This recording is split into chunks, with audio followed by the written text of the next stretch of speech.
तो हेलो बच्चों, आप सभी का स्वागत है आपके educational YouTube channel EMS online classes में।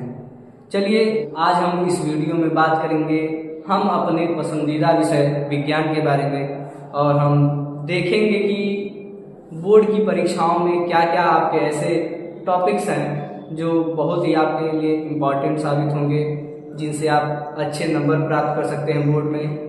जो बोर्ड की परीक्षाएं आपकी बहुत ही नज़दीक आ गई हैं, मात्र आपके 45 दिन का समय और बचा है, और इसीलिए हम इस वीडियो में हम देखेंगे कि इन 45 दिनों में हम कैसे विज्ञान के उन सभी टॉपिक्स को तैयार कर लें जो हमारे बोर्ड के हिसाब से बहुत ही क्या है महत्वपूर्ण है। उन सभी को हम तैयार करेंगे 45 दिनों में, और हम 100% नंबर प्राप्त करने का पूरा एकदम प्रयास करेंगे।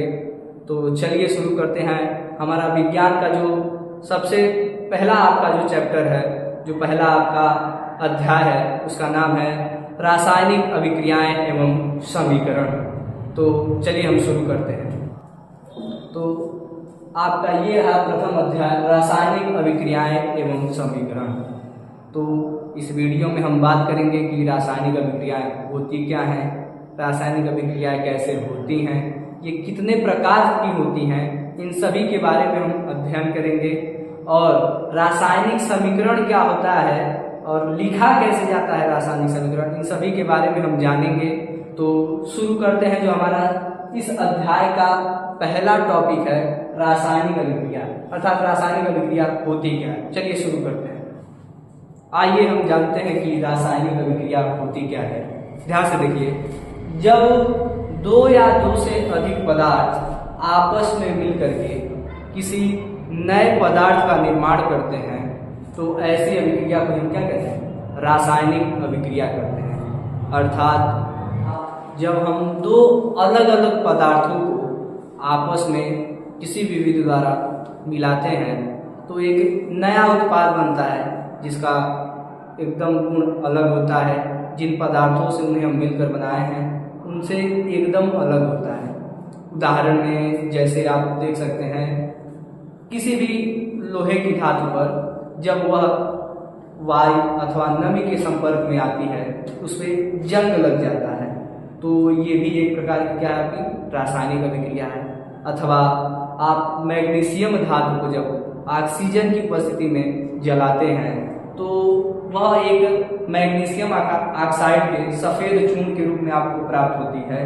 ये सभी आपकी क्या है, रासायनिक अभिक्रियाओं के उदाहरण हैं। और इसमें आप देख सकते हैं कि जो आपका ये पदार्थ पहले था, जब उनका हम अभिक्रिया कराए हैं या उन्हें हम आपस में मिलाए हैं, उसके पश्चात यह एकदम क्या हो गया, सर्वथा भिन्न हो गया, पहले के जैसा नहीं रहा। अर्थात ऐसी ही अभिक्रिया को ही हम क्या कहते हैं, रासायनिक अभिक्रिया कहते हैं, जिनमें क्या हो, आपके जो पदार्थ मिलाया गया उनका गुण कुछ अलग रहा हो, और जब उन्हें मिलाएं उनका आपस में अभिक्रिया कराएं उसके पश्चात जो आपका पदार्थ प्राप्त हो उसका भी गुण क्या हो, एकदम अलग हो। तो आइए हम जानते हैं रासायनिक अभिक्रियाओं के प्रकार के बारे में, कि रासायनिक अभिक्रियाएं कितने प्रकार की होती हैं, कौन कौन सी होती हैं। चलिए हम जानते हैं। सबसे पहले ध्यान देखिए, आपको लिखा गया यहाँ रासायनिक अभिक्रियाओं के प्रकारों के नाम। सबसे पहला आपका है संयोजन अभिक्रिया, दूसरा है आपका वियोजन अभिक्रिया, तीसरा है आपका विस्थापन अभिक्रिया, उसके बाद आप चौथा देख सकते हैं लिखा गया है अपचयन अभिक्रिया, पांचवा है आपका उपचयन या ऑक्सीकरण अभिक्रिया। उपचयन को हम ऑक्सीकरण भी कहते हैं, इसलिए उपचयन अभिक्रिया कहें या ऑक्सीकरण अभिक्रिया कहें। और छठा है आपका रेडॉक्स अभिक्रिया। रेडॉक्स अभिक्रिया को हम अपचयन उपचयन अभिक्रिया भी कहते हैं। तो एक एक करके हम सभी अभिक्रियाओं के बारे में जानेंगे, उनके उदाहरणों को जानेंगे और सभी को हम अच्छी तरीके से समझेंगे। तो चलिए हम देखते हैं। सबसे पहली अभिक्रिया संयोजन अभिक्रिया। ये सभी अभिक्रियाएं बोर्ड की दृष्टिकोण से बहुत ही इम्पॉर्टेंट हैं, इसीलिए इन सभी अभिक्रियाओं को हम अच्छी तरीके से समझेंगे, उनके उदाहरणों को समझेंगे और जानेंगे कि कौन सी अभिक्रिया क्या कर रही है, क्या नहीं, उसमें क्या बन रहा है, क्या नहीं, इन सभी को हम समझेंगे। तो चलिए देखते हैं सबसे पहली अभिक्रिया संयोजन अभिक्रिया के बारे में। तो चलिए हम जानते हैं संयोजन अभिक्रिया के बारे में कि संयोजन अभिक्रिया होती क्या है। ध्यान से देखिए, कि वे रासायनिक अभिक्रियाएं जिनमें दो या दो से अधिक पदार्थ आपस में मिलकर के एकल उत्पाद का निर्माण करते हैं संयोजन अभिक्रियाएं कहलाती हैं। ठीक है ना, कह रहा है कि दो या दो से अधिक पदार्थ आपस में मिल करके एकल उत्पाद का निर्माण करते हैं। एकल उत्पाद का मतलब है एक ही पदार्थ का निर्माण होता है, अर्थात हम जब दो या दो से अधिक पदार्थ को मिलाएंगे तो केवल एक ही पदार्थ आपका बनेगा इस संयोजन अभिक्रिया में। उदाहरण में आप देख सकते हैं सोडियम और क्लोरीन मिल करके सोडियम क्लोराइड का निर्माण करते हैं, अर्थात जब हम सोडियम धातु की क्रिया क्लोरीन गैस के साथ कराते हैं तो सोडियम क्लोराइड बनता है, अर्थात एक ही आपका उत्पाद निर्माण होता है। इसी अभिक्रिया को ही हम संयोजन अभिक्रिया कहते हैं। वियोजन अभिक्रिया के बारे में, यानी वियोजन अभिक्रिया क्या होती है, तो ध्यान से देखिएगा। लिखा है वह रासायनिक अभिक्रिया, ध्यान से देखिएगा, वह रासायनिक अभिक्रिया जिनमें एकल अभिकारक टूटकर एक से अधिक छोटे छोटे उत्पादों का निर्माण करता है वियोजन अभिक्रिया कहलाती है।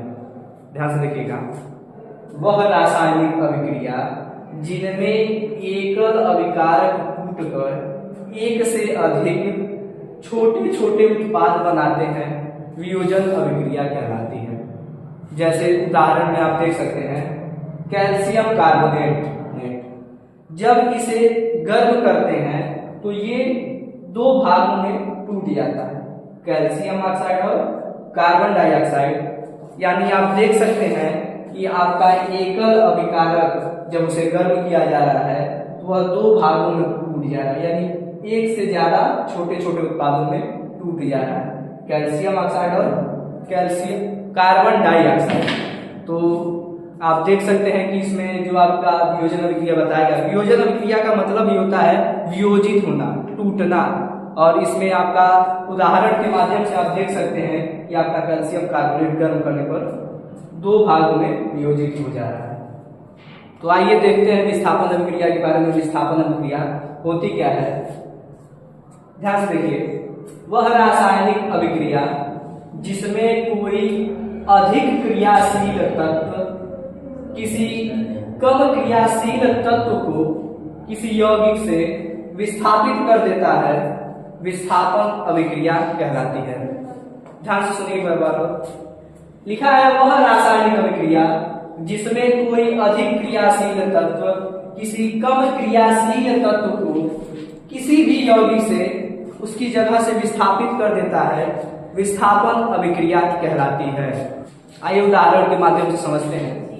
जैसे आप देख सकते हैं, लिखा है आयरन जब कॉपर सल्फेट के साथ अभिक्रिया करता है तो आयरन सल्फेट और कॉपर का निर्माण करता है। इस उदाहरण में आप देख सकते हैं कि यहाँ है आपका कॉपर सल्फेट CuSO4, और जैसे ही हमने आयरन के साथ इसकी अभिक्रिया कराई, आयरन ने कॉपर सल्फेट में से कॉपर को उसकी जगह से हटा दिया और उसकी जगह ग्रहण कर लिया।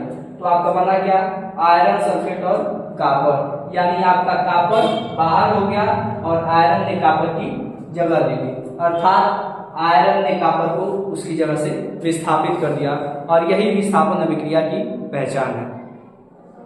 आइए देखते हैं अब चयन अभिक्रिया के बारे में। अब चयन अभिक्रिया क्या होती है, तो ध्यान से देखिए, वह रासायनिक अभिक्रिया जिसमें किसी अभिकारक से ऑक्सीजन की क्या होती है, हानि होती है।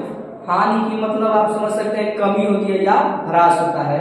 तो कह रहा है ऐसी अभिक्रिया को क्या कहते हैं, अपचयन अभिक्रिया कहते हैं। ध्यान से सुनिएगा फिर से, वह रासायनिक अभिक्रिया जिसमें किसी भी अभिकारक से ऑक्सीजन की हानि होती है, अर्थात ऑक्सीजन की कमी होती है, अपचयन अभिक्रिया कहलाती है। उदाहरण में आप देख सकते हैं, जब कॉपर ऑक्साइड के साथ हम हाइड्रोजन गैस की अभिक्रिया कराते हैं तो इस कॉपर ऑक्साइड में से क्या होता है, ऑक्सीजन की हानि होती है, यानी ऑक्सीजन की कमी हो जाती है और आपका कॉपर अकेला बचता है और हाइड्रोजन के साथ ऑक्सीजन चलकर आपका जल बना देता है।